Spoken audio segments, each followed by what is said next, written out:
À travers le ministère des Transports, met des véhicules à la disposition des inspecteurs des transports des 8 régions administratives du pays. C'est pour renforcer les capacités opérationnelles de ces agents de l'État afin de bien gérer les actions publiques au profit des populations. Abraham Christophe Conté. Le ministère des Transports est dans une dynamique de renforcer les interventions des services déconcentralisés sur le terrain. Pour ce faire, le chef du département a procédé à la remise de 8 véhicules 4x4 aux inspecteurs régionaux du pays. Des engins roulants qui viennent désormais ajouter un plus dans l'amélioration des conditions de travail de ces commis de l'État dans les régions administratives, afin d'assurer le suivi des actions publiques. Notre ministère, dans cette logique de cohérence d'action gouvernementale, mais également dans le souci de favoriser un meilleur travail, des conditions de travail pour nos cadres à l'intérieur, a fourni ces différents véhicules et mis à disposition de tous nos inspecteurs régionaux des transports au nombre de 8, pour qu'eux, à leur tour, ils aient des facilités de travail. C'est désormais un ouf de soulagement pour les cadres bénéficiaires. Cet accompagnement en engin roulant vient ainsi répondre à un besoin longtemps exprimé par ses responsables locaux. Ces véhicules, nous rassurons au nom de tous les inspecteurs que ces véhicules seront exclusivement utilisés, très bien utilisés au service de la population guinéenne. Cette remise de véhicules s'inscrit dans un programme de modernisation de l'administration territoriale. La mobilisation d'un autre lot de moyens de déplacement serait en préparation selon le ministre des Transports. En lutte contre les accidents de circulation, l'Agence guinéenne de sécurité routière mène en ce moment une campagne de sensibilisation dans la région de Bokeh. Les conducteurs de mototaxis et autres usagers de la route sont informés sur la nécessité de respecter le code de la route, une action de prévention appréciée sur place. Mamadi Terna Kamisoko. Avec l'intensification des activités minières et économiques, la région de Bokeh est de plus en plus exposée au risque d'accident de la circulation. D'où l'importance des actions de prévention mises en œuvre pour protéger la vie des citoyens. Aux côtés des différents acteurs impliqués dans la sécurité routière, la GISER, Agence guinéenne de la sécurité routière, mène une large campagne de sensibilisation afin de renforcer la prise de conscience des usagers. Aujourd'hui, la 4e édition qui se passe à Bokeh, le thème est Stop aux accidents de la circulation. Et ceux qui ont bénéficié de ces formations, d'abord il y a eu les taxis moto qu'on a formés sur le code de la route, les accidents de la circulation, la prévention routière. Et les chauffeurs des taxis qu'on a formés sur les mêmes thématiques, comment se comporter dans la circulation. Le message que nous avons à lancer à l'endroit de tous les usagers de la route, c'est de faire attention. La campagne d'information et de sensibilisation de proximité a rencontré un écho favorable auprès des participants qui se sont engagés à renforcer leur vigilance pour davantage de sécurité sur les routes de Bokeh. La formation a une importance capitale pour nous. Et c'est important de savoir que la route a trop de problèmes aujourd'hui et certains même disent que la route tue plus que le sida aujourd'hui. Donc cette semaine, on va s'adonner à fond et pourvu que les chauffeurs, les usagers puissent comprendre quelle est l'importance de cette formation. Le message que je vois dans cette émission, c'est un message général, non seulement auprès des chauffeurs et les usagers aussi de la route. Parce que les accidents aussi ont plusieurs sources. Ça peut venir de l'alcool, de malveillance, et de l'autre côté, il faut une bonne éducation des usagers de la route pour s'entendre. Placée sous le slogan « Ensemble, sauvons des vies sur nos routes », cette campagne de la GISER vise à promouvoir la sûreté et la sécurité routière. Elle s'inscrit pleinement dans la vision des autorités déterminées à améliorer la mobilité urbaine dans le pays.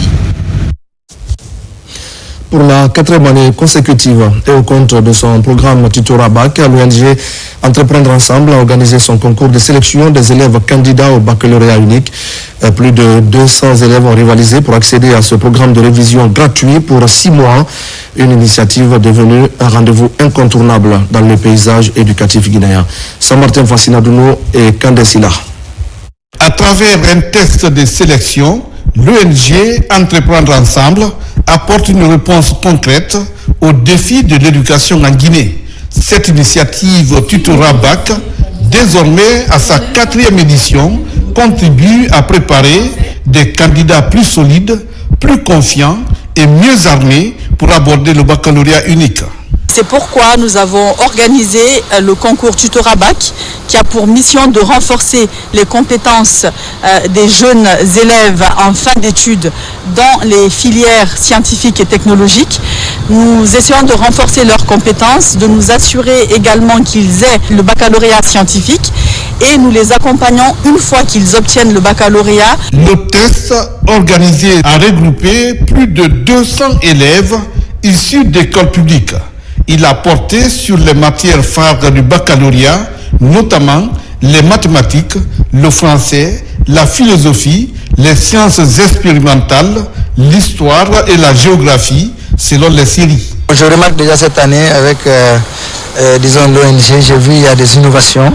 Déjà venir dans cette salle-là et encore programmer un peu tôt déjà.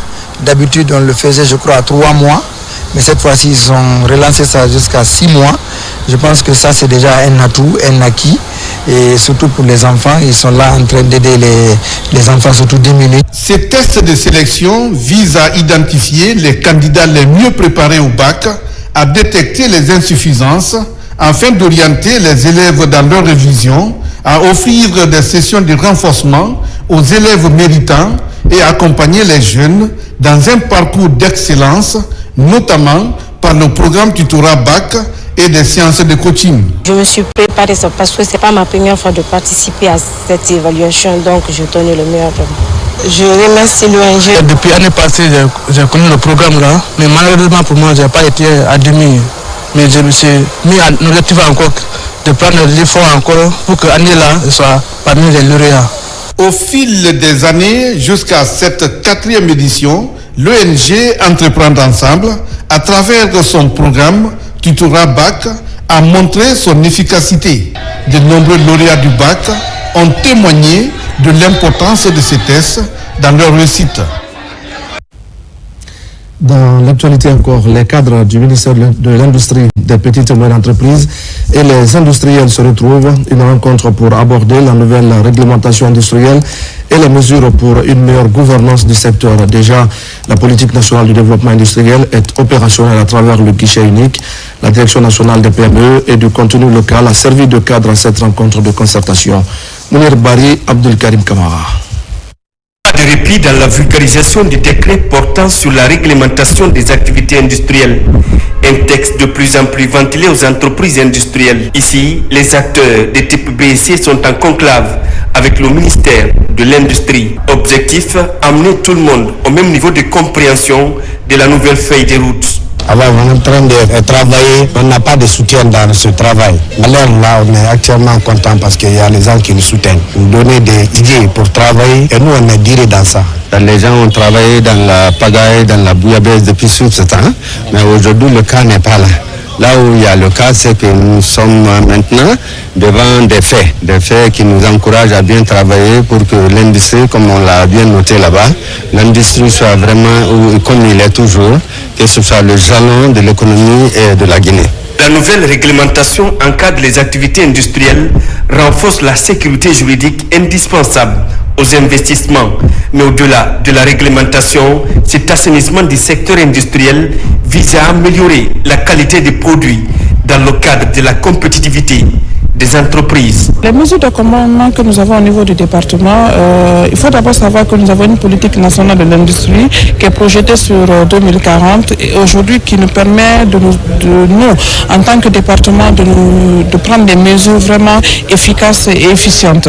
Notamment l'Atlas, la cartographie de l'industrie en Guinée, qui est aujourd'hui un outil de décision qui guide ces industries que nous avons à date et aussi les potentiels investisseurs qui vont venir dans le futur.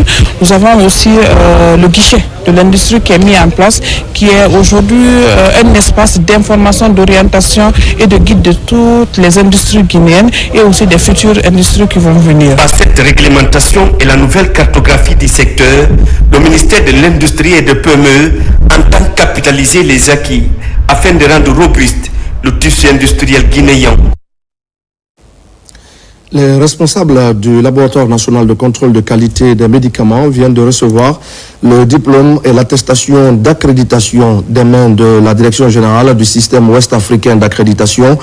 Le professionnalisme de la nouvelle équipe dirigeante a permis de produire des résultats d'essais fiables et conformes aux normes internationales. Compte rendu Mikini Moussa Kamara et Brahma Oulé Fofana. Cette accréditation est la reconnaissance internationale de la compétence technique du Laboratoire national de contrôle de qualité des médicaments à produire des résultats d'essais fiables, traçables et conformes aux normes internationales.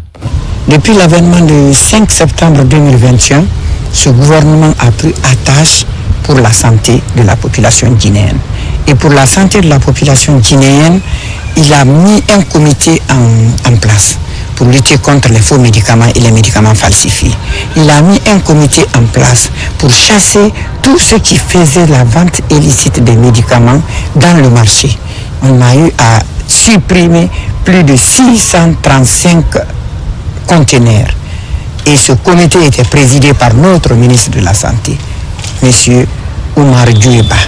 C'est lui qui a présidé ce comité. Et avec la clairvoyance de M. le Président de la République, nous avons pu éliminer tout ce qui était la vente illicite. Maintenant, on est sur les faux médicaments. Pour les médicaments de qualité inférieure et les faux médicaments, le laboratoire a été accrédité à cause de ça pour analyser tous les médicaments entrant sur le territoire guinéen. Avant de donner l'ANM, même que le médicament soit vendu en Guinée, il doit être contrôlé. Une joie immense aujourd'hui par rapport à l'accréditation du Laboratoire national contrôle qualité des médicaments. Vraiment. Quand je suis venu dans ce laboratoire, je suis venu avec l'objectif de me laisser une trace. Et cette trace, aujourd'hui, c'est le début. L'accréditation est un processus qui est très rigoureux. C'est le témoin de la qualité, c'est le témoin de la fiabilité de tous les tests qui sont réalisés ou de certains tests qui sont réalisés dans ce laboratoire. Aujourd'hui, c'est une reconnaissance sous-régionale, mais aussi internationale des résultats issus de ce laboratoire. Cette direction stratégique du ministère de la Santé reçoit son diplôme et son attestation d'accréditation à l'ISE IEC. Ce précieux document est délivré par le système ouest-africain d'accréditation, l'organe régional d'accréditation reconnu à l'échelle mondiale. Alors l'impact aujourd'hui de cette accréditation pour le LNCQM, c'est déjà que le système ouest-africain d'accréditation est un organisme régional de l'UEMOA, mais aussi reconnu internationalement. Ce qui veut dire qu'aujourd'hui, lorsque le LNCQM délivre un certificat, un bulletin d'analyse sur des médicaments, ces résultats sont acceptés mondialement. Derrière, ça veut dire que les médicaments peuvent circuler plus facilement dans la région parce qu'accompagnés de bulletins d'analyse reconnus grâce à l'accréditation SOAC, mais également participer aux travaux internationaux dans le domaine du contrôle des médicaments. La mission du Laboratoire national de contrôle de qualité des médicaments est de garantir la sécurité, l'efficacité et la qualité des produits de santé, notamment en vérifiant leur conformité aux normes et réglementations. Cela inclut la réalisation d'analyses physico-chimiques. Une grande mobilisation des femmes vient d'avoir lieu au Palais du Peuple. Ces femmes étaient venues des 13 communes de Conakry. Elles ont voulu exprimer par cette rencontre leur soutien au candidat Mamadi Doumbouya, promouvoir la paix et l'unité nationale à l'approche de l'élection présidentielle du 28 décembre 2025. Abakar Amikamara. Dans la salle du 28 septembre du Palais du Peuple, une mobilisation féminine d'envergure s'est tenue à l'initiative du Dr Makale Traoré. Des femmes venues des 13 communes de Conakry ont répondu massivement à l'appel pour exprimer dans une ambiance solennelle leur soutien au président Mamadi Doumbouya, candidat à l'élection présidentielle du 28 décembre 2025. Les femmes en Guinée constituent le socle de notre société. C'est une charge pour moi, en même temps une responsabilité. Et cette mobilisation doit permettre aux femmes d'être entendues. Cela ne doit pas juste être une mobilisation. Je dis bien, ça doit être une force d'écoute, la place que nous méritons dans la construction de ce pays. Nous voulons la prendre avec responsabilité, ensemble, parler d'une voix et accompagner le candidat Mamadi Doumbouya, auquel nous croyons dans la grâce de Dieu pour nous aider à accomplir honorablement cette lourde tâche. Cette cérémonie festive, empreinte d'émotion, a réuni plusieurs femmes leaders et figures influentes. Elles ont saisi l'occasion pour sensibiliser les participantes sur l'importance de la paix et de l'unité nationale, valeurs jugées essentielles à l'approche du scrutin. C'est une rencontre d'associations féminines. Nous sommes venus pour soutenir le président Mamadi Doumbouya, pour le porter, pour l'accompagner à Sékou Touré au nom des femmes de Guinée. Il faut être aveugle peut-être pour ne pas voir ce que Mamadi Doumbouya et son équipe sont en train de faire aujourd'hui en Guinée. Cette rencontre s'inscrit dans la dynamique de préparation d'une grande mobilisation prévue le 26 novembre prochain. L'objectif est de fédérer davantage les femmes autour d'un idéal commun et renforcer leur engagement dans le processus électoral.